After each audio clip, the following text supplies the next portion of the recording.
RDC est une et indivisible. De la population et de tout le monde, c'est qu'il faut tout arrêter pour faire face à cette situation. Et que nous ferons de cette terre richement bénie un réel havre de paix, de prospérité et de progrès social.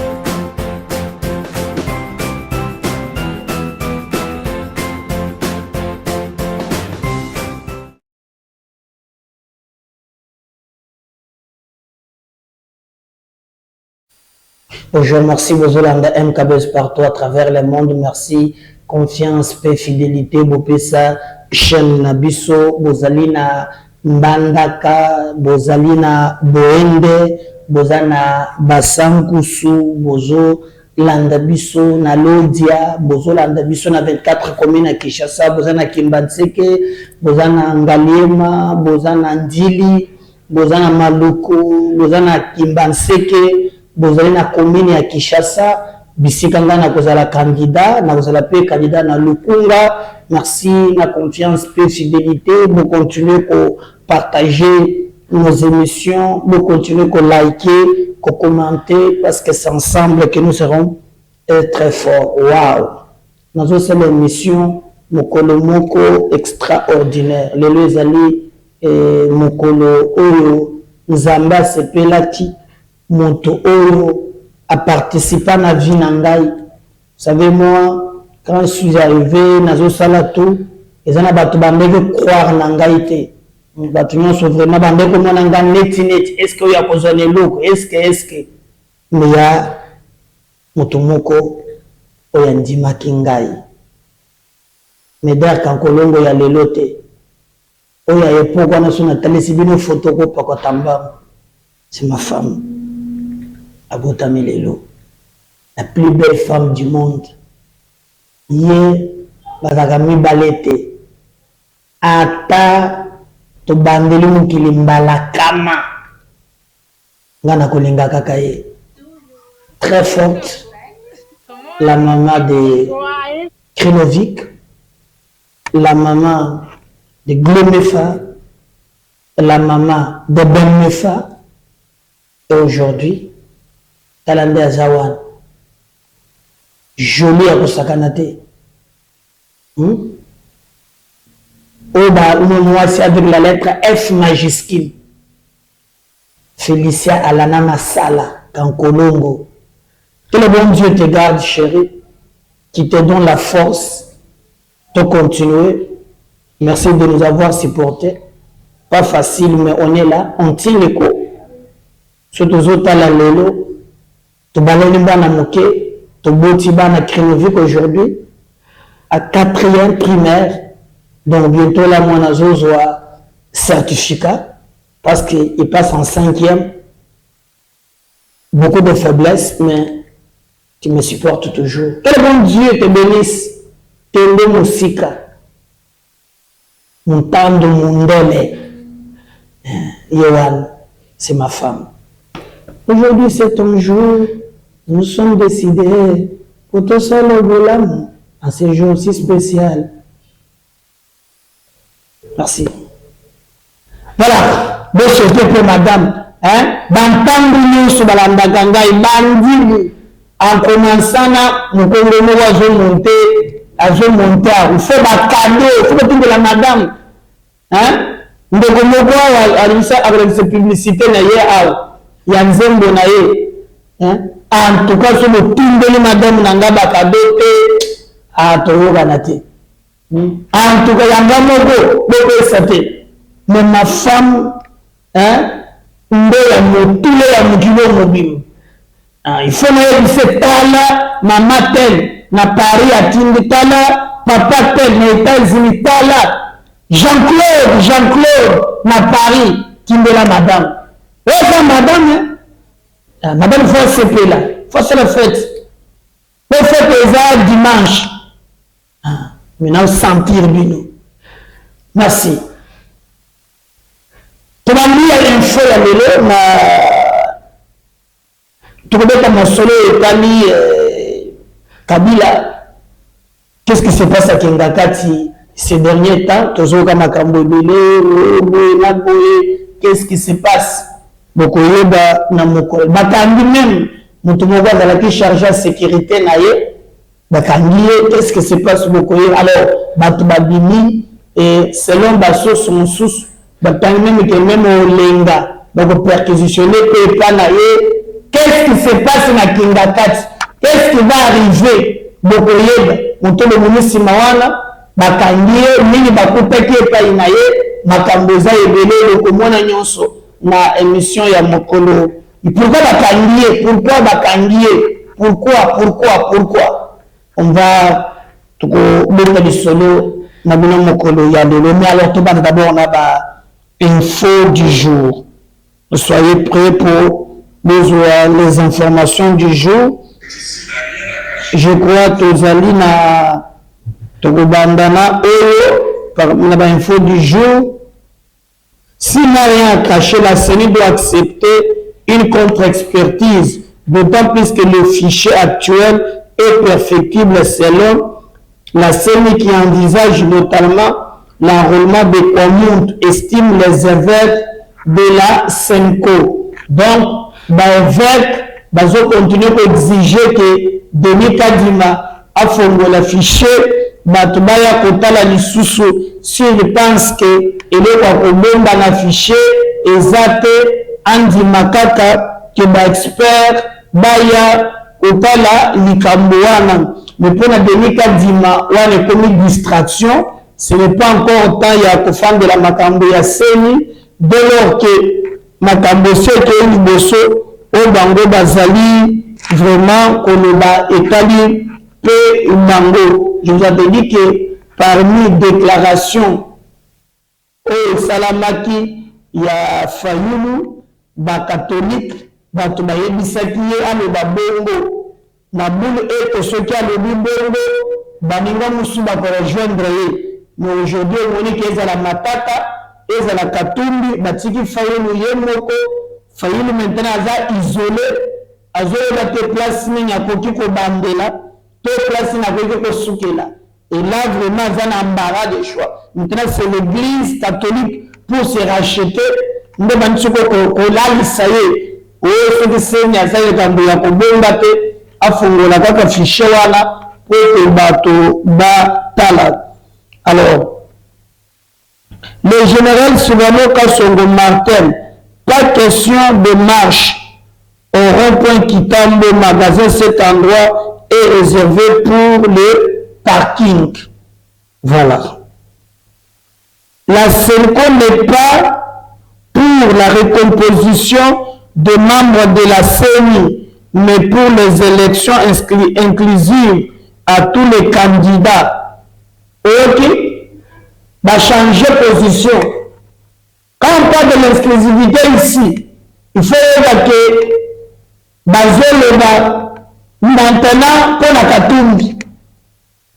Chez le Moutazolo, et le mot Soussou va recomposer Seni. Non, Senko, Azali Sousouté, pour la Makambo, ya Babande le bureau ya Seni, alors que Yen Moutabande pour le Sabango. Maintenant, ce n'est pas le cas, Senko a longué la Makambo ya Koluka, bureau ya Sika, Kour ya Sika, Senko a connu maintenant que Munda, Kakapona, Mayomatali, selon les élections inclusives. Mais l'exclusivité des élections est que la définie par la loi et que le rappel que tout le monde est un Indien, tout le monde est candidat président parce que l'élection est inclusive. Je ne sais pas ce que lui-même a dit dans l'élection inclusive. On a demandé à Chole, avec lui, on a Senko. Bon, je ne sais pas, et le Bango Bazali ko Zela. Mais maintenant, Bazo Kabwana. Parce que Nangambo Moussous, Bazo Bagambo Moussous, côté prévu de Bagambo Moussous. Maintenant, nous observons pour que total Ndengeneni et Zali Kodeka.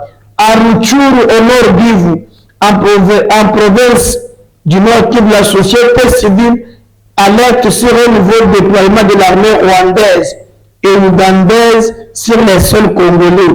Le rebelle du M23 prépare une attaque de la ville de Goma. D'après une conversation interceptée mercredi le 21 juin, ils ont animé un grand meeting au camp Pena à Rutshuru, où plusieurs militaires ougandais et rwandais ont pris part. Après cette rencontre, certains militaires se sont dirigés à Tongo et d'autres à Kibumba, alerte Jean-Claude Bambaze, président de la société civile de Rutshuru. Donc, awa tozosali émission awa nzoka déjà ba M23 malgré le rapport, il y a le rapport où il y a les experts, il y a ONU où il y a ici implication directe, il y a Rwanda na makambo et Bazali vraiment kotia en place.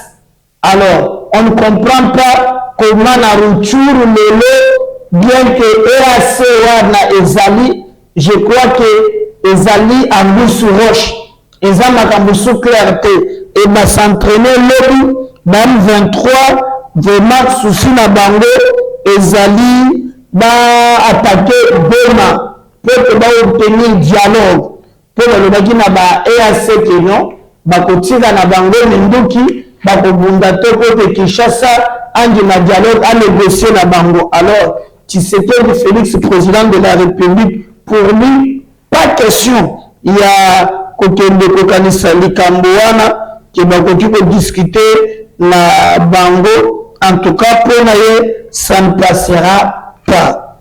Alors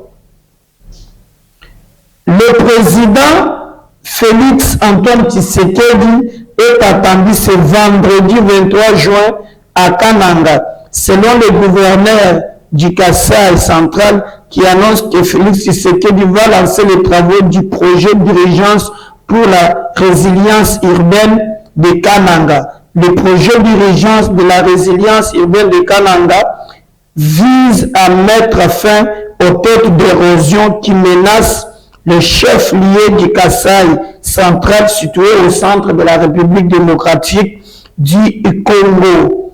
Alors, vous retenez aussi que suspendu de ses fonctions de DG de la SNEL en avril dernier à la suite d'une recommandation de l'Assemblée nationale, Fabrice Lucinde vient d'être réhabilité par arrêté ministériel. La Chambre basse du Parlement avait demandé en avril sa révocation pour cause d'incompétence et d'inefficacité dans la gestion de la société. Les Cambodgiens, on ne comprend pas comment il a été suspendu l'Assemblée nationale, de réhabilité, en tout cas, dans une décision signée le 20 juin, Alphonse Ngoï Kassange, nommé vice-président national du regroupement politique AFDCA en charge du Kasaï oriental par Modeste Bahati. Voilà au moins quelques grandes lignes na kozongela na émission ya mibale makambo ya Katumbi. Moïse Katumbi opère d'un complot de démission en bloc d'une quarantaine d'agents de la CENI, objectif de crédibiliser les élections. Donc, tokozon de la paix yango boyeba plan au Katumbi en place. Alors, le député national Abbas Ndombasi a Komeli Fayulu alobi azonga nanzela atika likambo oyo alobaki ke akokende na élection te. Donc tozotala ndenge nini ekoleka soki bakoyokela ye. Le PPRD, parti de Joseph Kabila, dénonce avec véhémence la perquisition barbare en violation du domicile de son secrétaire national en charge de mobilisation et propagande de l'Ia Kilanga, Ramazan Shadai, Moto Azali, Koloba, Likamboanan. Le lieutenant général Constant Dima, gouverneur militaire du Nord Kivu, à Beni, depuis l'avant-midi de ce jeudi pour une mission de travail. Dès son arrivée, il a réuni l'état-major des opérations Sokola 1 sur la situation qui prévaut dans cette partie de la province. Voilà au moins quelques infos du jour. Et là, maintenant, Tokei peut être en profondeur, tout développer actualité na Mozimbo. Donc, comme tu le vois toujours, ceux qui os allés abonner, s'il vous plaît, abonnez-vous, partagez les liens. C'est un peu pour Tobanda. Alors, dossier Tokofan de la Lelo, ils allaient dossier, il y a notre ancien président de la République, Joseph Kabila Kabangi. Ezolumba solo. Boyebe ke mukoneleki awa Kabila a lombaki lisusu. Ake comme na président Afrique du Sud, amoni Kagame, amoni Batu, name libanda po banda kolela ke Félix Tshisekedi azali konyokola ye, que Félix Tshisekedi azali kosala makambo ya bien te, que Félix Tshisekedi azotungisa même famille na ye. Sima ya kofunga Tshisekedi bongo, Kabila atiki te. Babandi maintenant ba démarche. D'ailleurs, je vous dis même que manœuvre oyeleki na niveau ya Lubumbashi, ya Bakatumbi et les autres, na koki koyebisa bino ke promoteur ezali Kabila. Je vais na kobanda d'abord avant toza oyo bunanda extrême moko. Il y a une émission, je crois, Papita Bazala Jean-Pierre. Dans cette émission, Papita Bazoloba, tout avait commencé à Kindakati. Tout peut aussi, dans cet extrait, tout peut commencer aussi à Kindakati. Bolanda bien, avant Tokoma, Ndenge, Baki ko arrêter. Nde bato bazo alerté, mais ba révélation examinée. Kabila sima ya komona ba président ya pembeni ayeko kuta na pe na bato na ye na Kindakati. Qu'est-ce qui se prépare?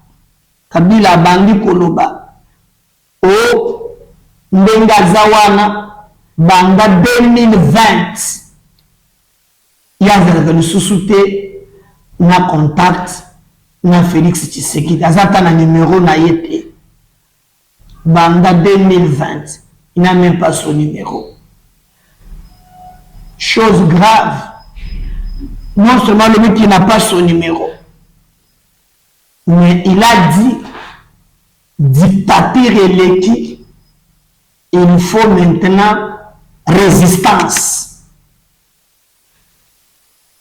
Qu'est-ce qui définit? Qu'est-ce que lui pense? Quelle est la définition exacte que Kabila a pensé la résistance? Parce que la résistance n'est pas constitutionnelle.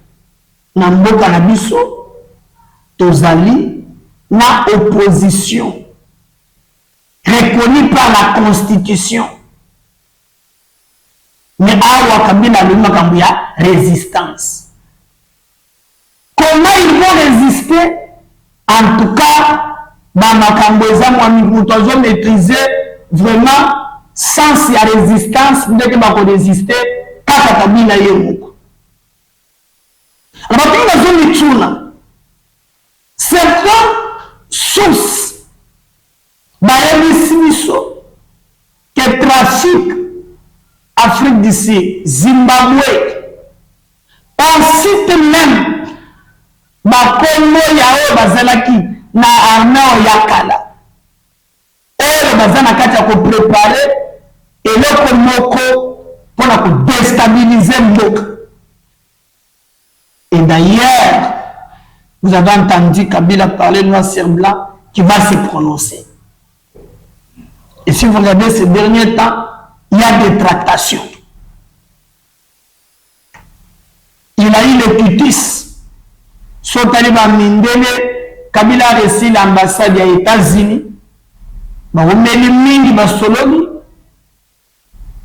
À côté de l'Union européenne, il a même posé des conditions à l'Obina Bango. Ceux qui m'ont mingi makamboise la claire. Bolongo la sanction à Kalev. Bolongo la sanction na Shadar. Et bon, on a qui même oumela quitté sanction ya Kalev et Longwe, sanction à Shadar et Longwe.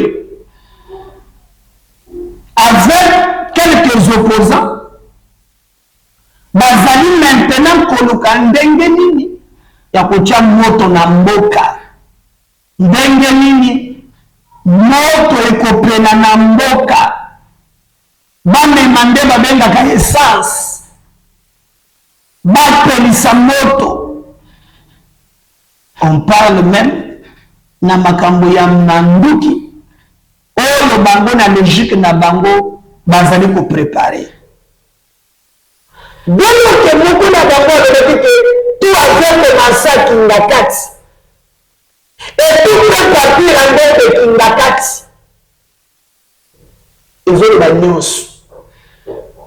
Mais beaucoup la yami bango prétend qu'il était bâti karaté pour te la Kingakati. La pire qu'on veut la bango téléphone. Téléphone est pas karaté. Le gars va n'aniquer. Mais tu veux la radiothèque. Tu as d'abord papi tamba. Tu as commencé à Kingakati. Tu peux encore commencer. Mais Kingakati, qu'est-ce qu'il pense? Et bâtiment sur Bazara Kiwana. Discours, Magamonazel Sabino, Moutoubolote, Azanango. Comme preuve, Moutou a communiqué qui peut la bango. Tango Bazala Kikuna, Ezamoko, Ferdinand Kambere, le secrétaire permanent à bango. On nous parle qu'à Kingakati, il se prépare quelque chose. Mais tout est parti aussi. N'avez ya Salomo. Ndele eko kuta la vérité bébé. Yako sakanate. La vérité de Kiming. Ekimina nzela wana. Alors, biso, tozota la belo. Biso, tonobi, tokotala ya bakoma koloba. Mais à notre niveau, nous pensons que c'est pas bien Olinga et créer Mobutu Namboka, Makambo Banda, il y a coup d'État, à tel que 6 mois, il y a une élection. Et les gens qui parlent toujours. Donc, le service, dans un élément, le service, bakotik à la terre, basala moussala, vous allez demander au service de ne pas travailler.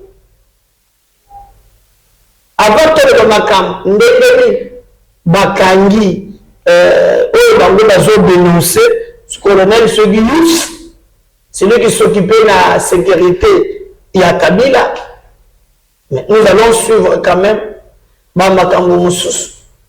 Ndekeni, ezali koleka. Mais parce que TV, ndekwana bomoni tubukoyoka, makamboni bazali ko reprocher kaka na émission mokogadelo avant que tout continue na makambo nyonso. Mais parce que TV za radio te. Si je parle le même langage na technique qu'on a valdi, on va suivre. Papi Taba revient juste après. Donc je peux me permettre de dire que tout est parti de Kingakati. Et tout peut encore partir de Kingakati. C'est-à-dire, soyez un peu plus clair. Non, il n'y a pas à être clair. Nous sommes là, nous avons des choses qui se sont faites pour que les choses soient comme ça. Mais l'avenir, la RDC ne s'arrête pas là où les choses se sont faites. Il y avait un processus électoral qui a abouti à quelque chose. Nous sommes dans un processus électoral qui peut aussi aboutir à autre chose. Processus électoral auquel vous n'êtes pas... on n'est pas concerné, mais on n'est pas concerné, mais on a une date. C'est la date du 20 janvier 2024 et qui représente le départ de qui? Des fascistes du pouvoir. C'est-à-dire c'est la date de l'alternance. Et celui qui les remplacera sera absolument le fruit des urnes. Mais bien sûr, ou bien si, je ne sais pas. Ça, c'est pas mon problème, ça. Moi, ce qui me préoccupe, c'est cette date-là, c'est tout. Qu'est-ce que vous tramez, papy? Rien du tout. Rien du tout, Jean-Pierre. Je vous regarde droit dans les yeux, je dis rien du tout. Il vous a dit résister. Résister à la dictature. Kabila ne peut pas donner des leçons. Kabila, avant tout, il faut assenga peuple pardon. Il ferait mieux de se préoccuper de son jeune frère qui est aujourd'hui détenu, qui n'a jamais été détenu sous Kabila. Quand vous le regardez, dans quel état d'esprit se trouvait-il? Moi, je l'ai trouvé personnellement très décontracté, mais très sûr de lui. Très sûr. Très sûr de lui. Sur quoi reposerait cette confiance? Cette confiance, c'est le fait de voir que le peuple a compris. Le président Kabila ne fait rien au hasard. Cette rencontre, pour que nous puissions nous parler du peuple, fait suite à plusieurs expressions populaires, car on a un passage naïf. Dans les réseaux sociaux, les gens parlent, les gens écrivent. Entre-temps, lui, il Tout travaille, cela est entendu. il envoie des émissaires dans la sous-région, il rencontre des diplomates. Nous avons lu sur Africa Intelligence qu'il est entré en contact avec Washington, qu'il a même rencontré l'ambassadrice américaine ici, Bintou Keïta et les autres. L'ambassadrice américaine, c'était pendant près de 3 heures du temps, et rien n'a filtré de cet échange. Ni de la part de l'ambassadrice des États-Unis, ni de la part du président Kabila. Nous savons seulement qu'il a rencontré Bintou Keïta plusieurs heures, mais aux ambassadrices des États-Unis d'Amérique, rien n'a filtré. Rien. Et ensuite, il y a la rencontre avec vous. Il prévoit aussi une rencontre là-bas parlementaire. Les grandes manœuvres ont commencé, papy. Moi, je crois que je peux dire qu'il était temps. Il était temps pour les pays. Pour les pays, il faudrait à tout prix que les choses maintenant soient et s'élever, comme disaient les Sango à l'époque, à une dimension comment? Mystique. Dimension mystique. C'est ce que les Sango disaient. Il faut s'élever un peu à ce niveau parce que la RDC, moi je ne peux pas dire est en train de partir. La RDC est presque déjà partie. Quand il parle de l'état actuel du pays, c'est un Kabila révolté qui s'adressait ces jours-là à ses ouailles. Non, c'est pas révolté, c'est pas déçu, mais c'est un président Kabila déterminé. Parce qu'il a brossé les tableaux, et si Gani Yatika.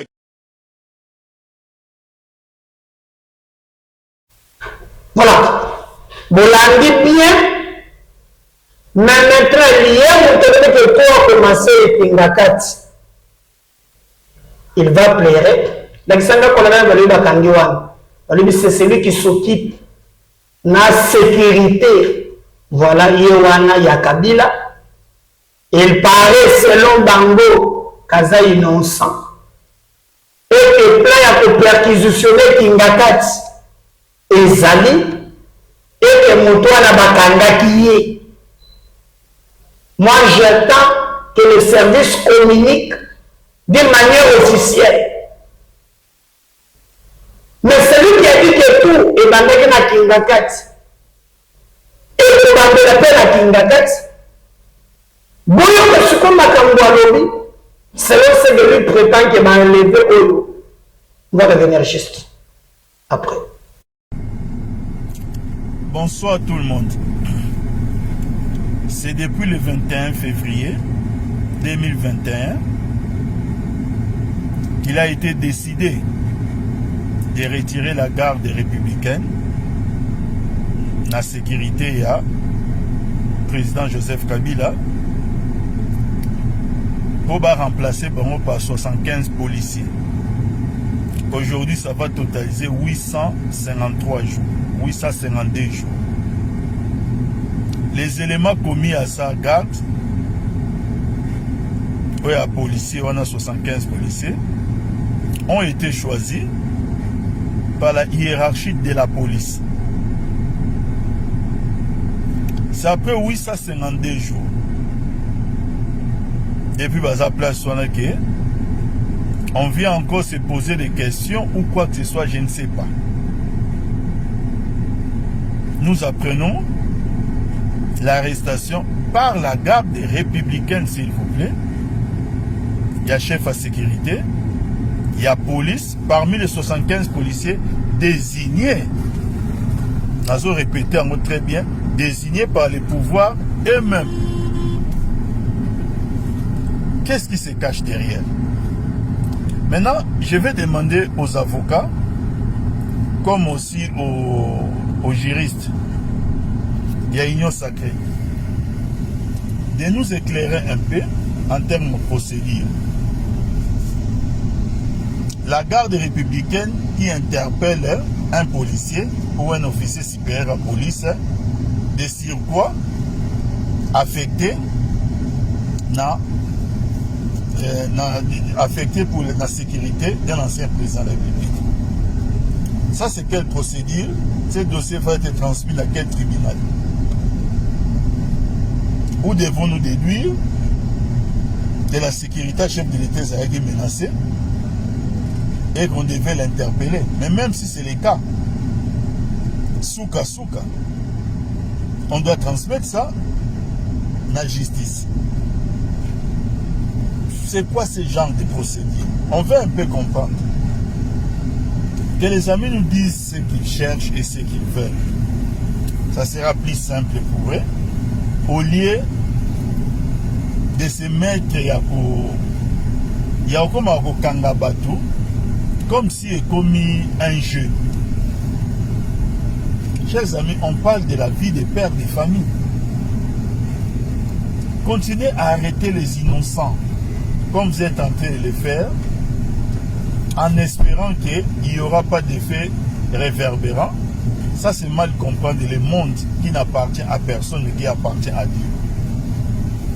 Il y a bien un jour, après le 20 janvier 2024, puisque ça, c'est la date victoire pour le départ de Fachi du pouvoir, des gens comme François Biya vont revenir dans ce pays. Des journalistes comme des Perro Louara, ils vont revenir dans ces pays. Des journalistes comme des John Lokala plutôt. John Lungila plutôt. Patrick Lokala. Des gens tels que des gens Mike Kaboun, si on va les garder toujours en prison, ils vont sortir. Des général Yav, général Biya. Tous ces mondes-là, ils vont sortir. Mais dans quelle position seront-ils? Est-ce que le pays doit vivre un cycle infernal de vengeance ou il faut seulement faire les choses correctement, correctement et avec beaucoup d'humanité? Bon, enfin, je sais une chose, que les ténèbres dans la vie ne régneront pas toujours. Bonne chance. Alors, en réalité, il y a des informations et des services dans Zanango. Cette agitation, et Bandeko Bazanango, Eza Yapamba. Moi, je préfère tous à la Kimia, de Bakandi, selon Bango, parce que nous on attend que le service va communiquer d'une manière générale, tous à l'information. Surtout la frère Djongo. Et vous pensez que les Apamba Boye, non. Salomon Kadonda Iskadela. Il était de son côté apeki mesha bapembele je crois que bolandaki me na biseki bino lobi kina bachombo bakangeli ye na yango et permettre que ma vérité mosusu ebima. Il faut retenir ça. Alors bakangi bato te mpe baza baproche na ye te, bakangi bato soki bakokangaka bango parce qu'il y a des choses oyo esengeli bato mosusu baloba vérité to mpe bareconnaître. Et pour nous, nous pensons que c'est le moment où la vérité est yebana. Lukuta, manipulation, intox, mensonge, et zanati na mon côté. Colonel Yus, ndenge balobi, bakangi, il paraît dans l'information moussous, pour nos officialité, bazu ba téléphone, est-ce que, et kokomati na suka, pourquoi kobanga ya Kingakati? Kingakati eza mboka parte, Kingakati eza kaka Congo. Ce qui a des informations, ozotalisa ke makambo tambola bato bakosala yango. Et d'ailleurs, namoni bafutina ba journaliste, selon ngo balobi Kabila Tshisekedi azolinga éliminer d'ici juin. Juin ekozala ebele. Bazo organiser élimination physique ya Kabila. Toujours des mensonges, n'a pas prétexte où les alliés normalité.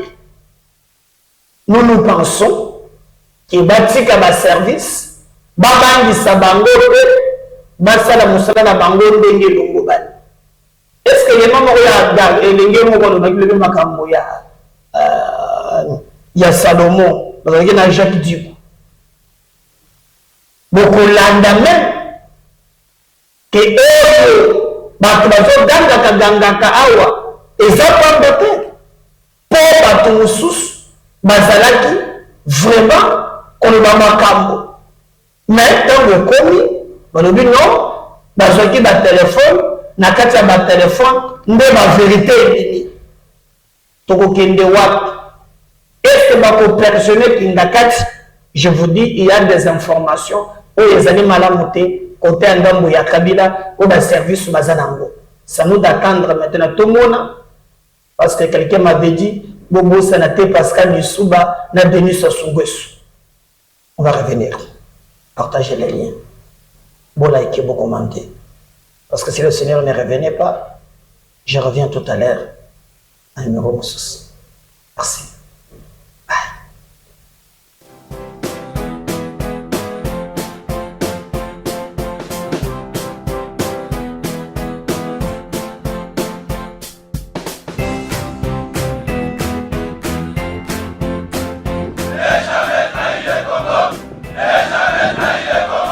La RDC est une et indivisible. Et la population de tout le monde, c'est qu'il faut tout arrêter pour faire face à cette situation. Et que nous ferons de cette terre richement bénie un réel havre de paix, de prospérité et de progrès social.